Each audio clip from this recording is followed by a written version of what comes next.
ایک گاؤں میں ایک آدمی رہتا تھا اور اس کے گھر کے ساتھ ہی بہت بڑے پہاڑ تھے اور وہ آدمی روزانہ صبح کے وقت ان پہاڑوں پر جاتا، کچھ دیر بیٹھا اور واپس آ جاتا۔ اور ایک دفعہ وہ آدمی صبح کے وقت پہاڑ پر جا رہا تھا تو اس کے سب سے چھوٹے بیٹے نے اپنے باپ کا ہاتھ پکڑ لیا اور اپنے باپ سے کہا کہ آج میں بھی آپ کے ساتھ چلوں گا۔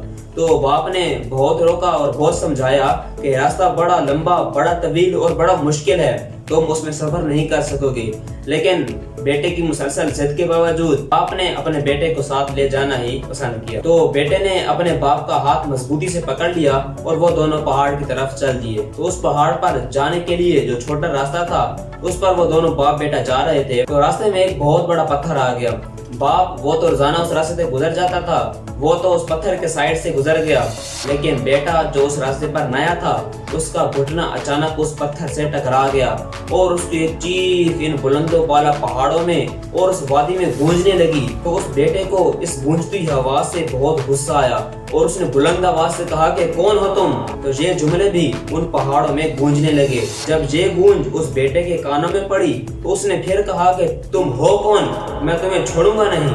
اور پھر اس گونجتی ہوئی آواز کو سن کر بیٹا تھوڑا سا گھبرا گیا اور اس کا والد ساری بات سمجھ گیا اور مسکرانے لگا۔ بیٹے نے اپنے باپ کا ہاتھ اور زیادہ مضبوطی سے پکڑ لیا اور باپ نے بلند آواز سے کہا میں تم سے بہت پیار کرتا ہوں۔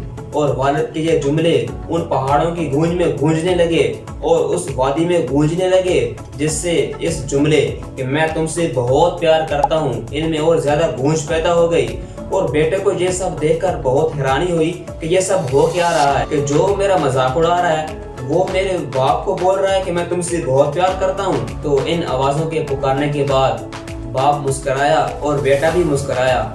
تو بیٹے نے باپ سے پوچھا کہ یہ سب ہو کیا رہا تھا؟ تو باپ نے کہا کہ ان بلند و بالا پہاڑوں میں اور ان وادیوں میں جو الفاظ تم اپنے منہ سے نکالتے ہو، جو جملے تم پیدا کرتے ہو، ان میں ایک بلند و بالا گونج پیدا ہو جاتی ہے اور وہ آواز پلٹ کر تمہیں سنائی دیتی ہے۔ اور تمہاری زندگی میں بھی ایسا ہوتا ہے، اور جو تم اپنے دماغ میں سوچ کر رکھتے ہو تو تمہاری زندگی ویسے ہی گزرے گی جیسا کہ تم سوچ کر رکھو گے۔ تو یہ باپ کی بات اس بیٹے کے ذہن میں گھر کر گئی، اس کے دماغ میں بیٹھ گئی۔ تو دونوں نے اپنا سفر جاری رکھا اور وہ دونوں پہاڑ کی چوٹی پر پہنچ گئے۔ تو اس بیٹے نے مسکرانا شروع کر دیا، اپنے ہاتھوں کو کھولا اور بلند آواز سے کہا کہ میں تم سے بہت پیار کرتا ہوں۔